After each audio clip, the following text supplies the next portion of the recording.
Pronto aí, pessoal? Então, primeiramente, boa noite a todos.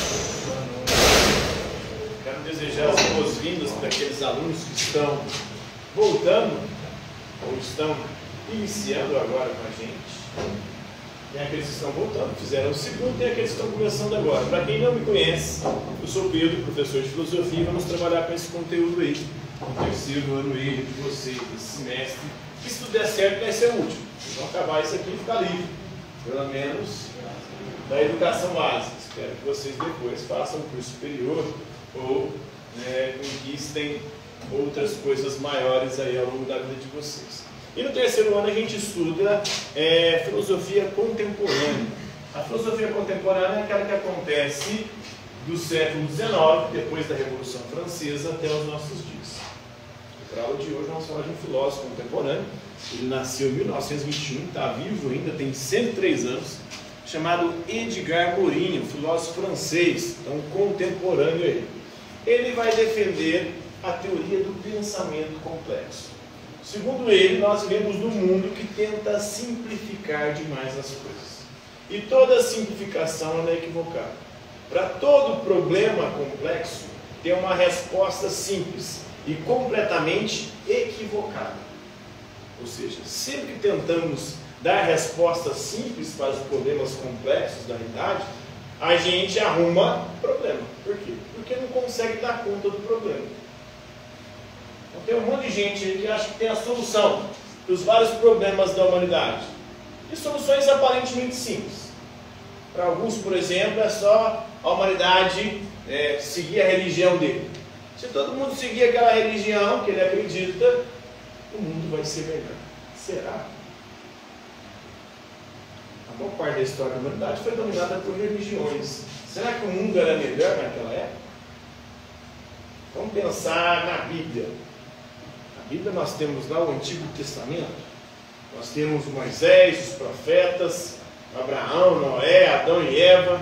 Em todos os momentos tem gente na Bíblia fazendo merda. Se a religião é a solução, por que naquela época onde Deus falava diretamente com a galera, não resolveu, agora vai resolver se o povo se converter? Então, para alguns é a religião, para outros é a ciência. A ciência tem a solução para todos os problemas da humanidade. Será que tem? Olha o que a ciência produziu no início do século XX. Logo lá em 1914, nós chegamos na Primeira Guerra Mundial.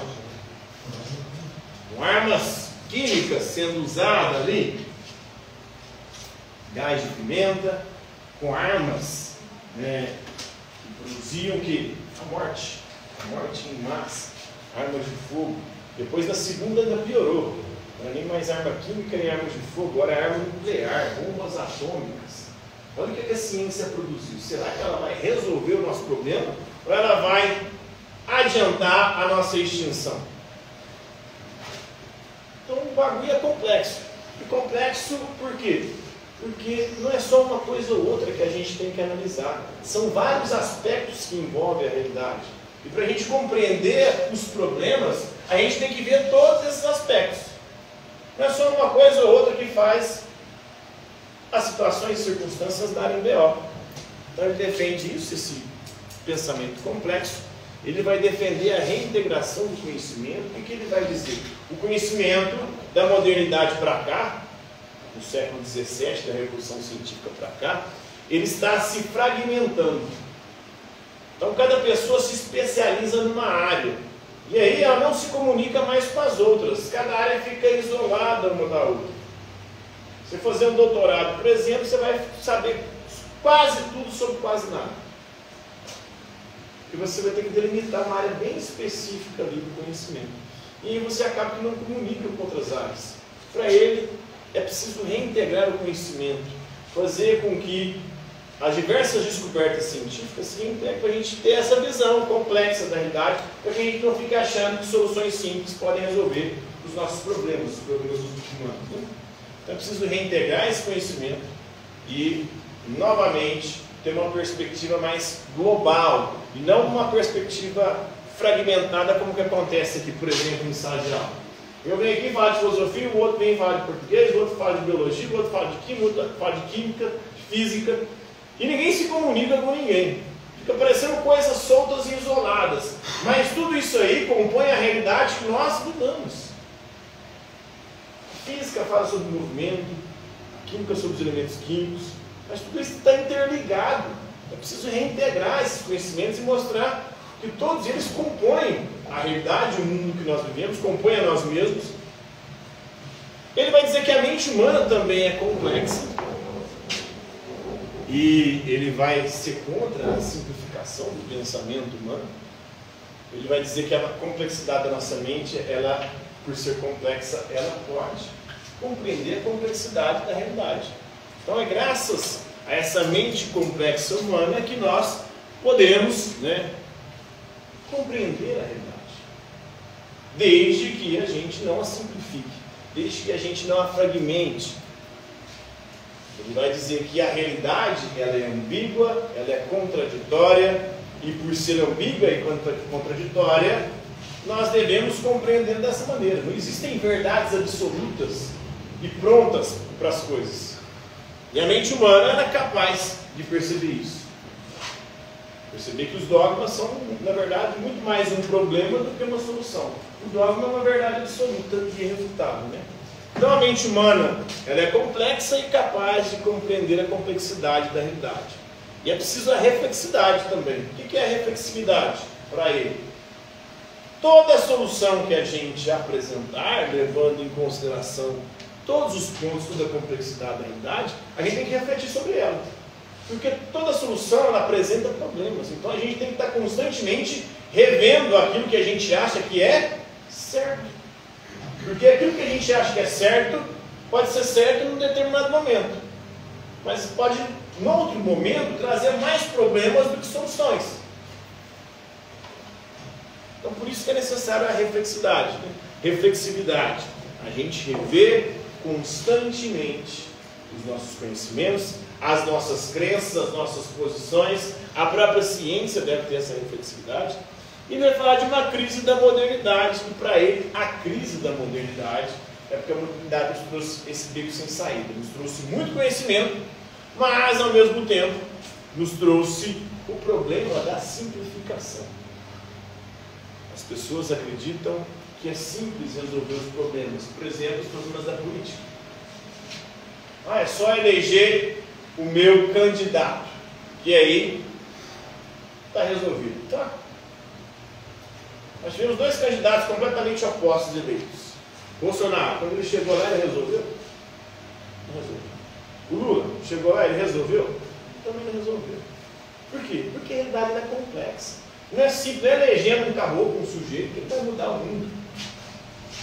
Mas eles fazem a gente acreditar que é. Se vocês me colocarem lá, eu vou resolver.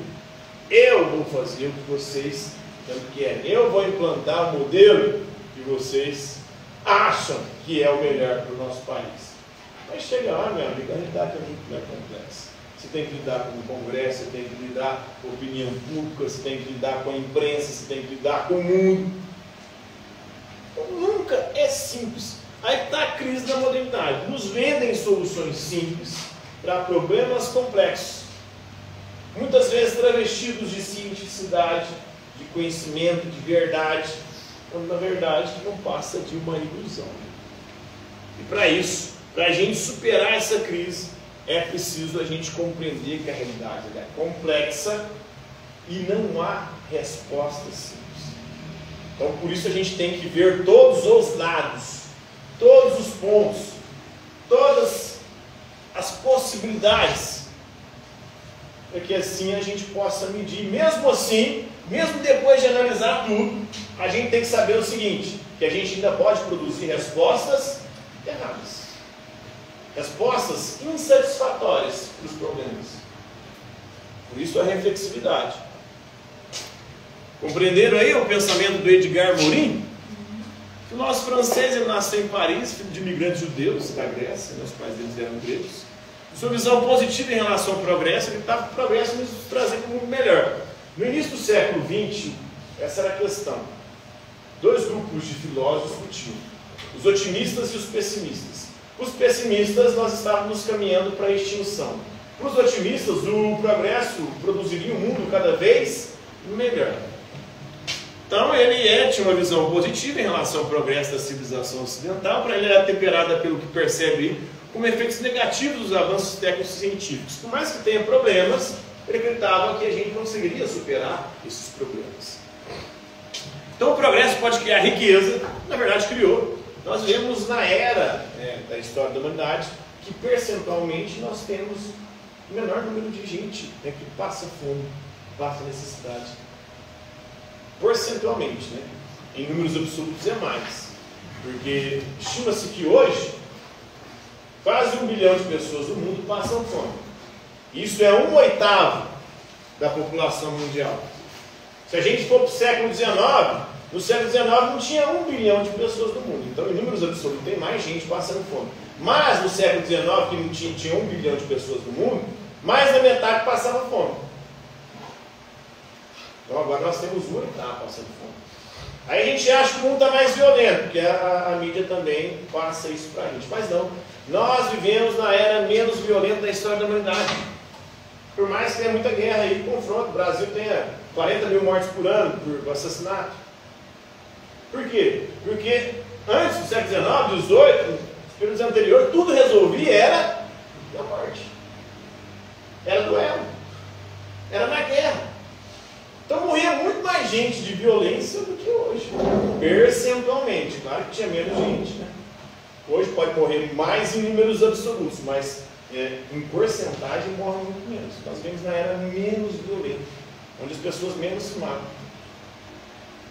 Antigamente matava qualquer coisa. Tinha uma tretinha, uma briguinha ali, ninguém pegava a tocar e matava o outro. E aí isso gerava uma briga entre famílias, as famílias viravam uma guerra entre elas, depois virava brigas entre clãs, né? Aí virava guerra.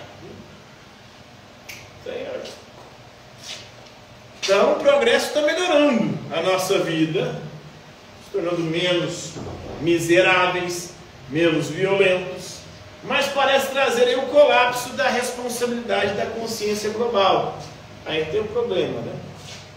Nós não estamos tendo responsabilidade para com o planeta, para com os problemas, né? A nossa consciência do mundo está meio deturpada, principalmente atualmente, aí, graças às redes sociais, deixou a gente meio atrapalhado das ideias. Então Edgar Morin desenvolveu aí o que se tornou conhecido como pensamento complexo e cunhou o termo política da civilização. Então o pensamento complexo é esse pensamento que busca levar em consideração todos os aspectos da realidade, não só um ou outro, e não achar que soluções simples podem resolver os nossos problemas. Então sua obra em 6 volumes, chamado Método, né, o caminho para o conhecimento, o caminho para resolver os problemas da crise da modernidade. É uma obra que foi escrita aí ao longo, né, de quase 30 anos, de 77 a 2004. Né. É um compêndio aí do seu pensamento, oferecendo um amplo insight da natureza da investigação científica. Compreenderam aí o pensamento do Edgar Morin, galera? Alguma dúvida? Está tranquilo? Morado? Então, por hoje é isso aí.